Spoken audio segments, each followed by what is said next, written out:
Shunaqa tarixlar borki, ular haqida video ham qilgingiz kelmaydi.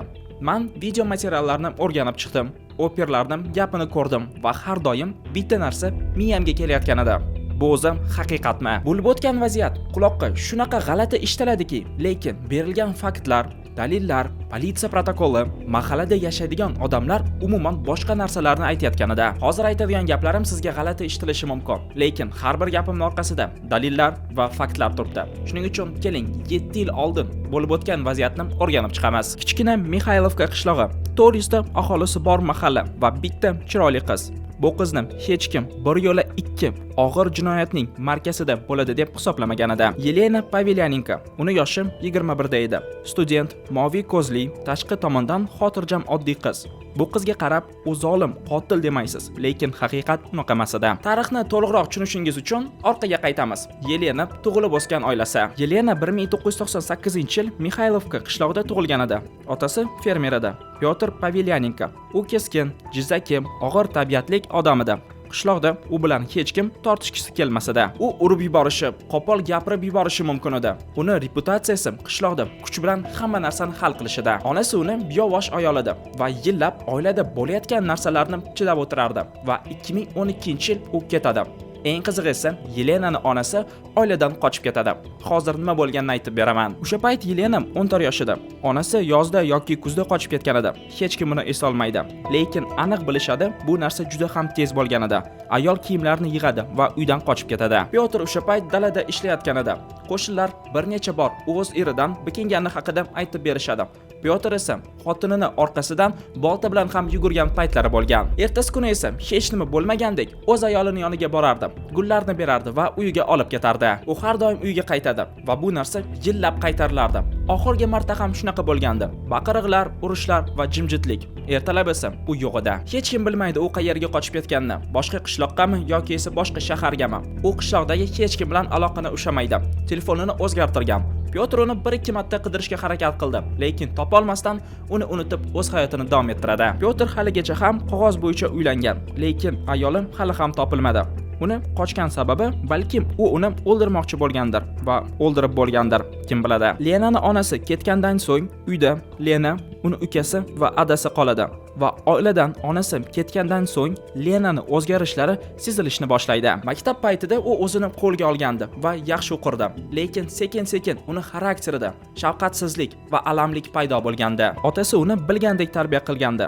Sport, boks, voleybol, dalada ishlash va uy ishlarini bajarish. Yelenani bo'yi uzunmas edi, lekin kuchli edi. U o'zidan ancha katta odamlar bilan urushardi va yutib chiqardi. Uni xarakteri haqida shunaqa deyishardi: keskin, jizzaki, gap qaytarishlarni yoqtirmas edi va kamroq gap gapirib, o'z ishini kuchi bilan hal qilardi. Lenaning otasi uning uchun eng muhim va yaqin odam edi va faqat unga ishonardi. Onasi oilani tark etgandan so'ng Pyotr unga ham ona, ham ada va o'rtoq ham bo'lganda. Pyotr qizini kuchlik qilib tarbiyalagandi, javob qaytarishni o'rgatgandi va har bir muvaffaqiyatiga xursand bo'lardi. Lena ham o'z otasini himoya qilardi va kimdir u haqida yomon gap aytsa, o'zini chidab turmas edi. Maktabdan so'ng Pyotr o'z qizi Omskka borib, qishloq xo'jalik kollejida bilim olishni xohlagandi. U qiziga bilim bilan hunar bermoqchi edi, onasiga o'xshab qishloqda qolib ketmasligi uchun. Umrini oxirigacha mollar boqib, hayoti o'tib ketmasligini xohlardi. Pyotr qizi oddiy odamlarga o'xshab shaharda yashab, oila qurishini xohlardi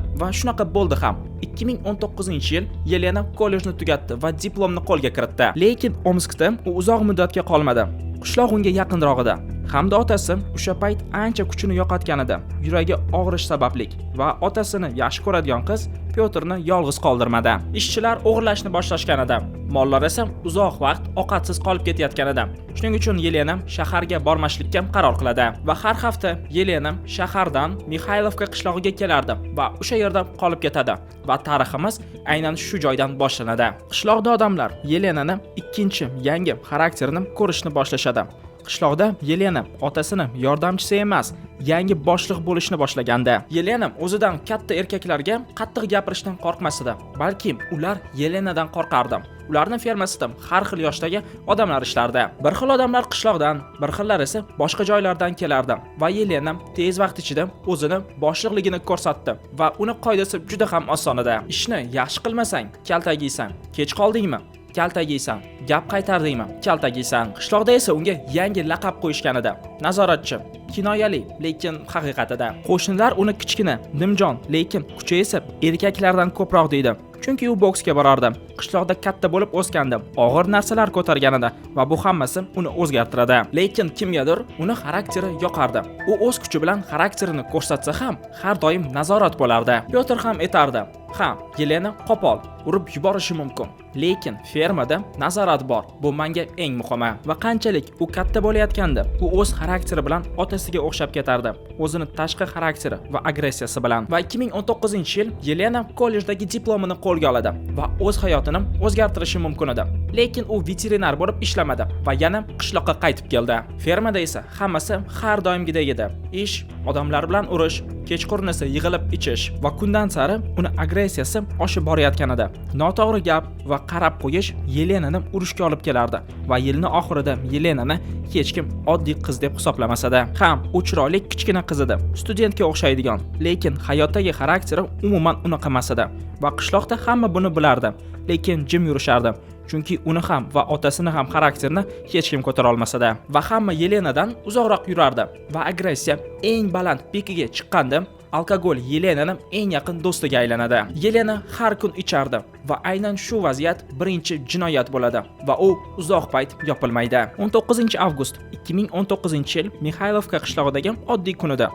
Bir uyning ichidagi banyani ishchilar gaplashish uchun, hordiq olish uchun xona qilishgan edi va fermadagi do'stlar yig'ilishgan edi. Ular uchun bu har kungi vaziyat edi. Ular har kun yig'ilib o'z hayotlari haqida aytib berishardi. Bugun kunlari qanaqa o'tdi, qanaqa muammolari bor va shunga o'xshaydigan g'iybatlar. Va Yelena ham bor edi. U hech qachon bunaqa uchrashuvlarni qoldirmas edi. Va mehmonlarning ichida Sergey Viktorov degan odam ham bor edi. Uning yoshi 39 yoshida. Oddiy qishloqda yashaydigan, ikkita bolasi bor chopon edi. Uni epilepsiya kasali bor edi, lekin hech kim uni xavfli deb hisoblamas edi. Va do'stlar mazza qilib gaplashib o'tirishgan edi. Va hozir aytadigan gapimni siz hali ko'p eshitasiz. Sergey Yelenani juda ham jahliga tegayotgan edi. Sababi esa aniq emas. Balki u nimadir degandir, gap qaytargandir yoki esa Pyotr haqida yomon gap aytgandir.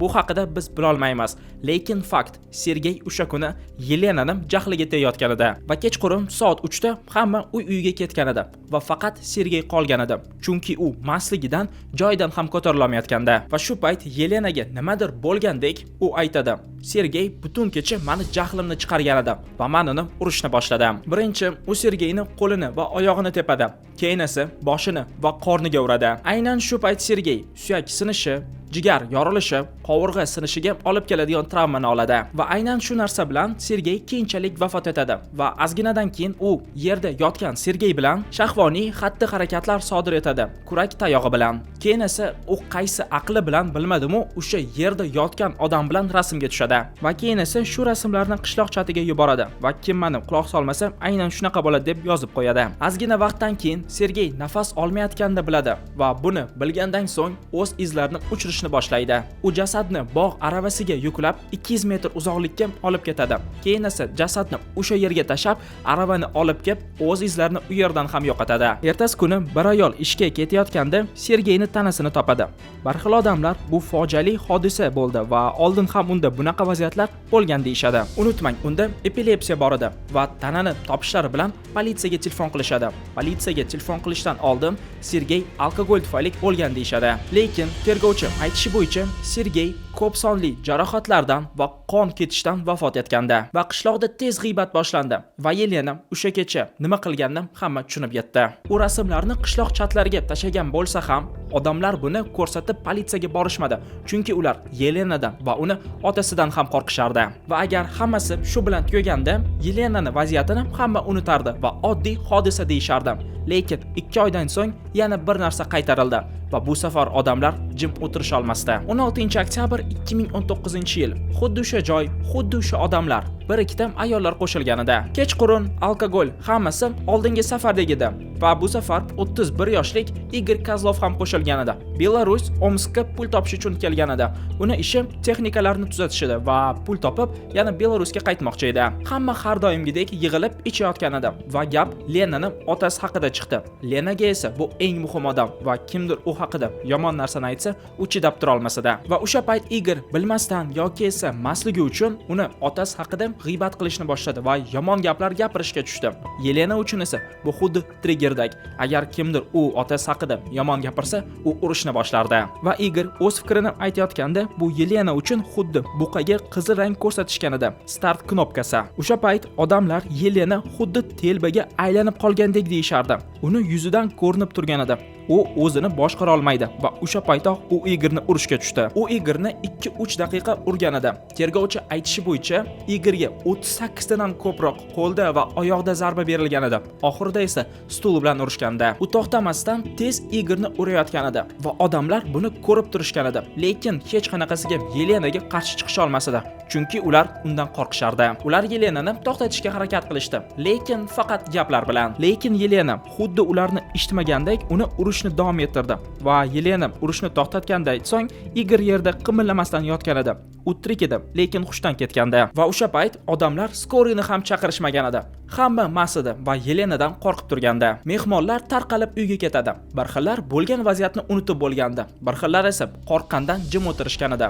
Eng qizig'i esa Yelenaning otasi ham bu vaziyatni ko'rib qiziga hech nima demagandi. Ertasi kuni Igor o'sha yerdayoq vafot etgan edi. O'lim sababi bosh miya jarohati va bo'g'ilish edi. Sergeyning o'limi odamlarga qo'rquv olib kelgandi. Lekin ular Yelenani va uni otasidan qo'rqishgani uchun politsiyaga hech nima aytishmagan edi. Lekin ikkinchi marta ular bu narsani chida olmashdi va yana qishloqda g'iybat boshlandi. Bu safar bu ko'rinmagan o'lim emas edi. Odamning yonida odamni o'ldirishgan edi va qishloqdagilar politsiya bu safar ishni yopib qo'ymasligini tushunishdi va rostdan ham politsiya birinchi va ikkinchi vaziyatni bitta odam qilganini aniqlashadi va odamlarga qaytadan savol berishga tushadi va bu safar birinchi marta jim turgan odamlar gapirishga tushadi. Bunaqa odamlar ko'p emas edi, lekin to'liq vaziyatni tushunish uchun bu yetarli edi. Igor o'lgandan so'ng tergovchi buni fojiali hodisa deb aytib keta olmasdi. Juda ham ko'p mos kelishlarida, yana o'sha joy, yana o'sha odamlar va gumon ham bitta edi. Odamlar bu safar tushunib yetishdi. Agar ular bugun ham jim o'tirishsa, bu muammo kattaroq narsaga olib kelishini va ular sekin-sekin gapirishga tushdi. Birinchi odamlar ishora berishga tushdi. Keyin esa men o'zim ko'rmadim-ku, lekin eshitdim va oxirida ikkita odam politsiya xodimlariga Yelena Igorga tashlaganini aytib beradi va buni hamma ko'rgan edi va bu politsiya uchun eng muhim narsa edi. Shu payt Lenani Sergey bilan tushgan rasmlarini topishadi. Igor o'lmashi ham mumkin edi agar odamlar qo'rqmasdan politsiya xodimlariga birinchi vaziyat qanday bo'lib o'tganini tushuntirib berishgan edi va 17-oktyabr soat 2:00 da Yelenani uyida qo'lga olishadi. Tergovchilar aytishi bo'yicha Lena juda ham xotirjam edi. Xuddi bo'layotgan vaziyat bu hech nima emas va uni hozir qo'yib yuborishadi. Va hozir muhim narsa, birinchi so'roq 5 soat davom etgan edi va Yelena birinchi va ikkinchi vaziyatni o'z qilganini va nimalar qilganini tan olgan edi. Birinchi hodisada Sergey uni jahliga tegayotganini, qandoq urganini, qandoq shahvoniy xatti-harakatlar sodir etganini hammasini aytib bergandi. Igor haqida ham aytgan edi. U otasini sokkani va chidolmasdan urganini tan olgandi. Lekin bir kundan so'ng hammasi o'zgaradi. Uni otasi Pyotr Pavelyanenko o'zini qayerga qo'yishni bilmayotgan edi. Uni qizi oddiy urush emas, odam o'ldirishdan aybdorlanayotgan edi va u ikkita advokatni yonlaydi. Advokatlar Lenaning yoniga SIZOga boradi va u o'z fikrini o'zgartiradi. Men hech nima qilmaganman. Men o'zimni himoya qilgan edim. U birinchi aytgan gaplaridan qaytib olganda va ular politsiya xodimlari meni urgani uchun aytilganda deydi. Lekin politsiyada va tergovchilarda yetarlicha dalillar bor edi. Igorni tanasida Yelenani DNKsini topishadi. Uni qonini va qo'l izlarini. Urush bo'lib o'tgan joyda ham Igorni qonini topishadi. Nafaqat Igorni, balkim Sergeyni ham qoni aniqlanadi. Yelena birinchi so'roqda arava haqida ham aytgan edi va uni ham uyni yonida topishadi.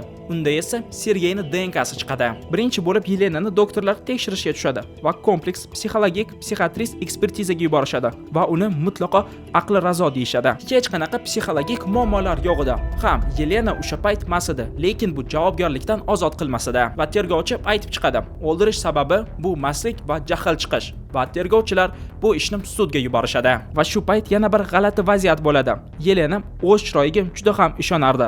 Qanday qilib shunaqa kichkina qiz o'zidan ancha katta odamlarni o'ldirishi mumkin edi. Birinchi, u hakamlar hay'atida bo'ladigan sudni tanlagan edi. Lekin hakamlar qishloqdagi odamlar bo'lishini bilganda, u oddiy sudni tanlaydi. Chunki qishloqdagi hamma erkaklar va qizlar bilishardi Yelena qanchalik kuchliligini. Sud yopiq tarzda bo'lib o'tdi. Qotillik hayratlanarli tafsilotlar tufayli va Yelena sudda o'zini juda ham xotirjam his qilardi.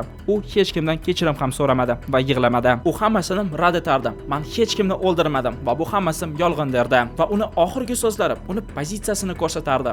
Halok bo'lganlarning qarindoshlariga hamdardlik bildiraman, lekin men ularni o'ldirmadim. Uni ovozi past va oddiy edi. U o'z chiroyi bilan sudyani aldamoqchi edi. Buni statsiyalari 4-qism 111-modda qasddan og'ir shikast yetkazish hamda 2-qism 132-modda shahvoniy xarakterdagi zo'ravonlik harakatlari. Va bu oddiy moddalar emas. Maksimum bu moddalar uchun umrbod qamoq jazosi olishi mumkin. Lekin Lena yosh edi va oldin sudlanmagan edi. Va sud buni yengillashtiruvchi holat deb hisobladi va 7-avgust Yelenaga 13 yil qamoq jazosi berildi. Advokat va Pyotr hukm ustida shikoyat qilmoqchi edi. Pyotr yana mulkini sotdi, to'lovlarni qilish uchun, lekin apellyatsiya rad etildi. Dalillar juda ham ko'p edi. Yelenaning onasi esa na sudda, na keyin paydo bo'lmagan edi. Qonun bo'yicha Yelena qamoqdan chiqish uchun apellyatsiya topshirishi mumkin, lekin ish o'ta og'ir bo'lgani uchun u 13 yildan 2 qismini o'tirib chiqish kerak. Bu degani 2029-yil avgustdan so'ng Yelena apellyatsiyani topshirishi mumkin. Mana shunaqa vaziyat yaqinda bo'lib o'tgandi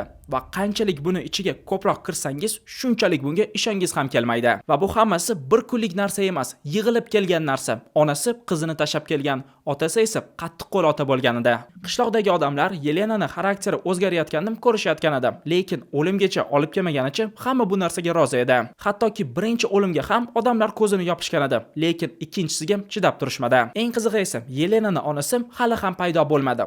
U rostdan ham qochib ketdimi yoki esa otasi o'z xotinini o'ldirdimi? Endi biz buni bila olmaymiz. Lekin bu ham o'ylantirib qo'yadigan narsa. Videoni shu yergacha ko'rgan bo'lsangiz, like bosib obuna bo'lib qo'ying. Bu menga ko'proq sifatli video chiqarish uchun motivatsiya bo'ladi. Bu videoni ham ko'ring. YouTube sizga bu qiziqroq bo'ladi deb o'ylayapti. Siz bilmasam Aziz Habibullayev Togun kanalida edi.